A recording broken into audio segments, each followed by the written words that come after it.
ابتدا ہے رب جلیل کے بابرکت نام سے جو دلوں کے بھید خوب جانتا ہے۔ دیکھتی آنکھوں سنتے کانوں صابری میاں کا سلام پہنچے۔ ناظرین محترم، تاریخ میں ایسی گناہ گار عورتیں گزری ہیں جن کے بارے میں اللہ پاک نے اپنی کتاب قرآن مجید میں ذکر کیا ہے۔ یہ عورتیں نہ صرف انسانوں کی گمراہی کا باعث بنی بلکہ بعض تو اللہ کے پیارے انبیاء کرام علیہ السلام کو بھی قتل کرنے میں پیش رہیں۔ نمبر 1، حضرت لوط علیہ السلام کی بیوی۔ اردن اور اسرائیلی سرحدوں پر جہاں آج ڈیڈ سی نمکین پانی کی جھیل موجود ہے، نمک سے بھری اس جھیل میں زندگی کا کوئی نام و نشان نہیں۔ تاہم آج سے ہزاروں سال پہلے یہ انتہائی زرخیز علاقہ تھا جہاں سدوم اور عمورہ نامی شہر آباد تھے۔ یہی وہ قوم تھی جس پر اللہ نے حضرت لوط علیہ السلام کو نبی بنا کر بھیجا۔ اس قوم کا گناہ بہت بڑا تھا، ایسا گناہ اس سے پہلے کسی قوم نے نہ کیا تھا۔ اس قوم کے مرد مردوں کے ساتھ اور عورتیں عورتوں کے ساتھ بدکاری کیا کرتی تھیں۔ حضرت لوط علیہ السلام کی بیوی جس کا نام وائلہ تھا، وہ بظاہر تو حضرت لوط علیہ السلام کی بیوی تھی لیکن اندر سے کافروں کے ساتھ ملی ہوئی تھی۔ وہ اپنی قوم کا ساتھ دیتی تھی۔ اس بیوی کے لیے اور کیا بد نصیبی ہوگی کہ یہ عورت ساری زندگی ایک نبی کے ساتھ رہتے ہوئے بھی اللہ کے حکم کی نافرمان رہی۔ جب حضرت لوط علیہ السلام کی قوم نے آپ علیہ السلام کی باتوں کو ماننے سے انکار کیا تو اللہ کے فرشتے نوجوانوں کی صورت میں اس بستی میں ظاہر ہوئے جو حضرت لوط علیہ السلام کے گھر میں قیام پذیر ہوئے۔ حضرت لوط علیہ السلام کی بیوی جو اپنی قوم کے ساتھ ملی ہوئی تھی، اس نے جا کر اپنی قوم کو بتا دیا کہ نوجوان ہمارے گھر ٹھہرے ہوئے ہیں۔ ان لوگوں نے حضرت لوط علیہ السلام کے گھر کو چاروں طرف سے گھیر لیا۔ اس پر فرشتوں نے حضرت لوط علیہ السلام کو ان کی قوم پر عذاب لانے کی خبر سے آگاہ کیا اور آپ علیہ السلام سے کہا کہ آپ اپنے گھر والوں کو لے کر یہاں سے نکل جائیں۔ حضرت لوط علیہ السلام اب بھی راستے میں ہی تھے کہ ان لوگوں پر اللہ کی طرف سے پتھروں کی بارش ہونا شروع ہو گئی۔ آپ علیہ السلام کی بیوی جو اپنی قوم کا ساتھ دیتی تھی، وہ بھی اپنی قوم کے ساتھ ہی پتھروں کی بارش میں ماری گئی۔ سدوم کے پہاڑوں میں آج بھی وائلہ کی آبادی موجود ہے۔ حضرت لوط علیہ السلام کی بیوی کا تذکرہ قرآن پاک کے علاوہ بائبل میں بھی موجود ہے۔ نمبر 2، حضرت نوح علیہ السلام کی بیوی۔ قوم نوح شرک جیسے گناہ میں مبتلا تھی۔ اس قوم کے لوگوں نے اپنے سرداروں اور نیک لوگوں کے بت بنا لیے اور ان کی پوجا شروع کر دی۔ اللہ تعالیٰ نے حضرت نوح علیہ السلام کو اس قوم پر مبعوث فرمایا۔ یہ قوم اتنی ظالم اور نافرمان تھی کہ وہ اپنے نبی حضرت نوح علیہ السلام کے گھر میں داخل ہو کر آپ علیہ السلام پر ظلم کرتے اور آپ علیہ السلام کو بے یار و مددگار چھوڑ جاتے۔ آپ علیہ السلام کو مجلسوں سے نکال دیا جاتا اور آپ علیہ السلام کی بیوی بھی ان کافروں سے ملی ہوئی تھی۔ مفسرین حضرت نوح علیہ السلام کی بیوی کا نام واہلہ یا واقعہ بیان کرتے ہیں۔ یہ عورت کافر ہی نہیں بلکہ اس کا رہن سہن بھی کافروں جیسا تھا۔ حضرت نوح علیہ السلام کی بیوی کافروں میں شریک ہو کر آپ علیہ السلام کو دیوانہ اور مجنون قرار دیتی۔ یہ عورت بتوں کی بڑی تعریف کرتی تھی۔ جب کوئی بندہ بتوں کو چھوڑ کر ایک خدا کی طرف مائل ہوتا تو یہ عورت اپنی قوم میں جا کر اس آدمی کا نام بتا دیتی جس سے قوم نوح کے لوگ اس بندے کو مارتے پیٹتے۔ اس طرح سے وہ بندہ بھی ڈر اور خوف کے مارے بتوں کی پوجا کرنے پر دوبارہ آمادہ ہو جاتا۔ وائلہ نامی اس عورت نے حضرت نوح علیہ السلام کے ایک بیٹے یام کو بھی کفر میں مبتلا کر رکھا تھا، لہٰذا آپ کا بیٹا بھی ماں کی طرح کافروں سے مل کر آپ علیہ السلام کی مخالفت کرتا تھا۔ اللہ تعالیٰ نے اس عورت کی بدبختی قرآن پاک میں بیان کی ہے اور اس کی تفسیریں احوال بابل میں بھی درج ہیں۔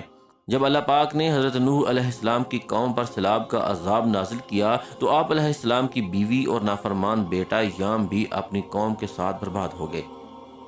نمبر 3، دلائلہ۔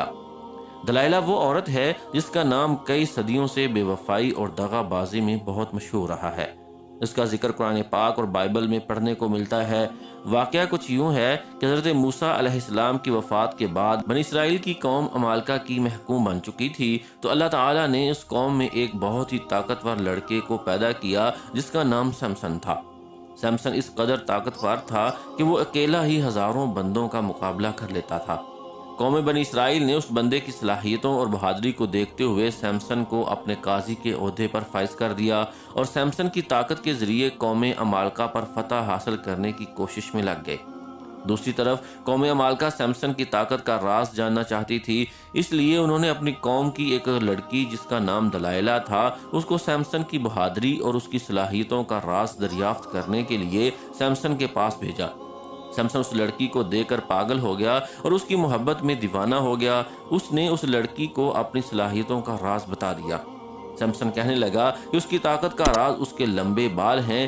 ایک دن موقع پاتے ہی دلائلہ نے سیمسن کے لمبے بال کاٹ دیے۔ اسی رات قوم عمالقہ نے بھی سیمسن پر حملہ کیا اور اس کو گرفتار کر لیا۔ پھر ایک دن قوم عمالقہ سیمسن کو گرفتار کر کے جشن منا رہی تھی تو سیمسن نے اللہ پاک سے دعا کی کہ اے اللہ مجھے معاف کر دے۔ اللہ پاک نے سیمسن کی دعا کو قبول کرتے ہوئے اس کی تمام طاقت واپس لوٹا دی۔ جس ستون کے ساتھ سیمسن کو باندھا گیا تھا، سیمسن نے اس ستون کو پوری طاقت سے کھینچا تو سارے کا سارا محل زمین بوس ہو گیا، جس کے نتیجے میں دلائلہ اور قوم عمالقہ کے بے شمار لوگ موت کے گھاٹ اتر گئے۔ نمبر 4، جیزابل۔ جیزابل لبنان کے بادشاہ کے بت پرست بیٹی تھی۔ اس کی شادی قوم بنی اسرائیل کے بادشاہ اخیب سے ہوئی تھی۔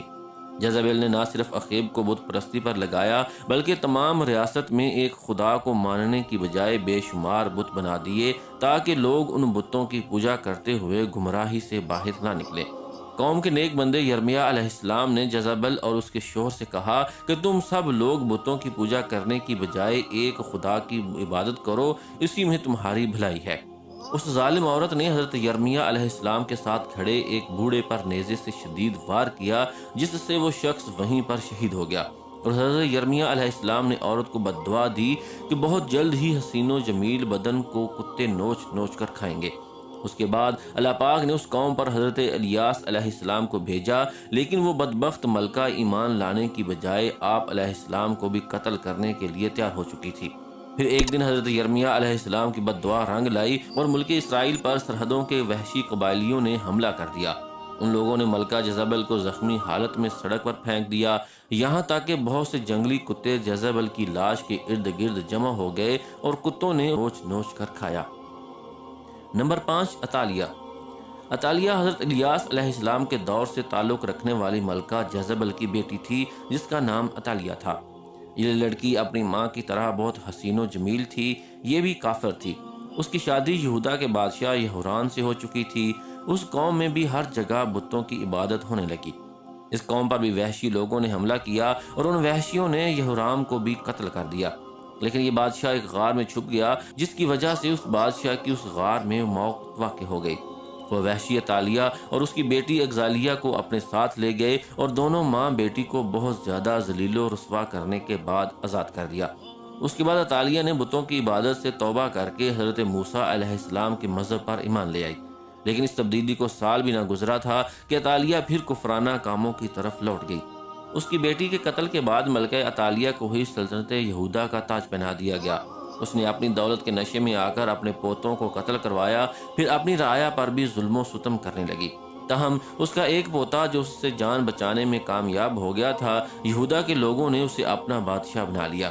پھر یہ ملکہ عطالیہ اپنے محل کے باہر اپنی ہی قوم کے ہاتھوں بہت ہی ذلیل اور رسوا ہو کر مر گئی۔ ملکہ عطالیہ کا ذکر بھی بائبل میں تفصیل کے ساتھ موجود ہے۔ Number 6، Herodias. ناظرین محترم، ہیروڈیاس کو اگر تاریخ انسانی کی سب سے زیادہ گنہگار عورت کہا جائے تو غلط نہ ہوگا، کیونکہ یہ عورت حضرت یحییٰ علیہ السلام کے قتل کی ذمہ دار ہے۔ حضرت عیسیٰ علیہ السلام کی پیدائش سے چند برس پہلے کی بات ہے کہ ہیروڈیاس جو کہ ایک غریب اور حسین و جمیل لڑکی تھی، فلسطین کے خاندان کی بہو بن گئی۔ ابتدا میں اس کی شادی شہنشاہ کے دوسرے بیٹے ہیروڈ سے ہو گئی اور اسی ہیروڈیاس کے گھر ایک لڑکی پیدا ہوئی۔ تاہم جب وراثت کی تقسیم کے بعد جب ہیروڈیاس نے دیکھا کہ سب سے زیادہ طاقتور تو فلپ کے بھائی اینٹیپاس کے پاس ہے، تو اس نے بھی اپنے شوہر کو چھوڑ کر اینٹیپاس سے شادی کر لی۔ انہی دنوں اللہ کے پیارے نبی حضرت یحییٰ علیہ السلام، جنہیں اہل کتاب یوحنا کے نام سے پکارتے ہیں، وہ لوگوں کو درس و تدریس دینے لگے۔ ہیروڈیاس کو آپ کی دینی باتیں پسند نہ تھی، جس کی وجہ سے اس نے حضرت یحییٰ علیہ السلام کو گرفتار کروا دیا۔ اس نے کافی بار کوشش کی کہ وہ اپنے شوہر اینٹیپاس سے آپ علیہ السلام کے قتل کے احکامات جاری کروا دے، تاہم اینٹیپاس ایسا نہ کر سکا۔ ہیروڈیاس کی بیٹی سلومی جب جوان ہوئی تو اس نے حضرت یحییٰ علیہ السلام کی معصومیت اور نور کو دیکھا تو آپ علیہ السلام پر فدا ہو گئی۔ اس نے گناہ کی دعوت دی، لیکن آپ علیہ السلام اس کی طرف آنکھ اٹھا کر بھی نہ دیکھتے تھے۔ اب یہ دونوں ماں اور بیٹی آپ علیہ السلام کے خلاف ہو گئیں۔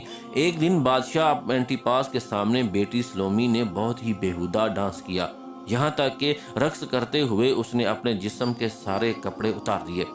اس رقص میں بادشاہ نے بہت دلچسپی لی اور اس کو سلومی کا یہ رقص اتنا زیادہ پسند آیا کہ وہ سلومی سے کہنے لگا کہ تم کیا مانگتی ہو، میں ابھی حاضر کیے دیتا ہوں۔ سلومی نے جواب دیا کہ میں چاہتی ہوں کہ آپ حضرت یحییٰ علیہ السلام کو قتل کروا دیں۔ بادشاہ جو کہ بھری محفل میں سلومی سے عہد کر چکا تھا، اس نے حضرت یحییٰ علیہ السلام کو شہید کروا دیا۔ اس طرح سلومی اور اس کی ماں اس گناہ میں شامل ہوئیں۔ نمبر 7، ام جمیل۔ ام جمیل ابو لہب کی بیوی تھی، جس کا اصل نام عروہ بنت حرب تھا۔ اس کی آنکھوں کا بہنگا پن نمایاں تھا، اس وجہ سے لوگ اسے کانی کہا کرتے تھے۔ قرآن پاک میں اللہ تعالیٰ نے ابو لہب اور اس کی بیوی کو انتہائی سخت الفاظ میں یاد کیا ہے۔ اس کی وجہ ابو لہب اور اس کی بیوی کا نبی اکرم صلی اللہ علیہ وآلہ وسلم کے ساتھ سخت مشرکانہ رویہ ہے۔ یہ دونوں میاں اور بیوی آپ صلی اللہ علیہ وآلہ وسلم کو تکلیف اور اذیت پہنچانے کا کوئی بھی موقع ہاتھ سے نہ جانے دیتے تھے۔ روایات کے مطابق ام جمیل نبی کریم صلی اللہ علیہ وآلہ وسلم کی راہ میں کانٹے بچھایا کرتی تھی۔ جب سورہ لہب نازل ہوئی تو ابو لہب کی بیوی غصے سے بے قابو ہو گئی اور بہت ہی بڑا پتھر اٹھا کر مکہ میں رسول کریم صلی اللہ علیہ وآلہ وسلم کی تلاش میں نکل پڑی۔ یہ کعبہ میں حضرت ابو بکر صدیق رضی اللہ تعالیٰ عنہ کے سامنے اس حالت میں آئی کہ اس کے منہ سے جھاگ نکل رہی تھی۔ یہ نبی کریم صلی اللہ علیہ وآلہ وسلم کے خلاف انتہائی نازیبا الفاظ بولتی رہی۔ حالانکہ نبی کریم صلی اللہ علیہ وآلہ وسلم اس وقت حضرت ابو بکر صدیق رضی اللہ تعالیٰ عنہ کے ساتھ ہی موجود تھے، لیکن اللہ تعالیٰ کی رحمت و کرم سے ام جمیل آپ صلی اللہ علیہ وآلہ وسلم کو دیکھ ہی نہ سکی۔ وہ وہاں سے گھر کی طرف روانہ ہو گئی۔ بے شک ام جمیل تاریخ کی بدترین خواتین میں شامل ہے، کیونکہ اس نے نبی آخر الزماں سرور کائنات وجہ تخلیق کائنات حضرت محمد مصطفیٰ صلی اللہ علیہ وآلہ وسلم کو بے شمار تکلیفیں پہنچائیں۔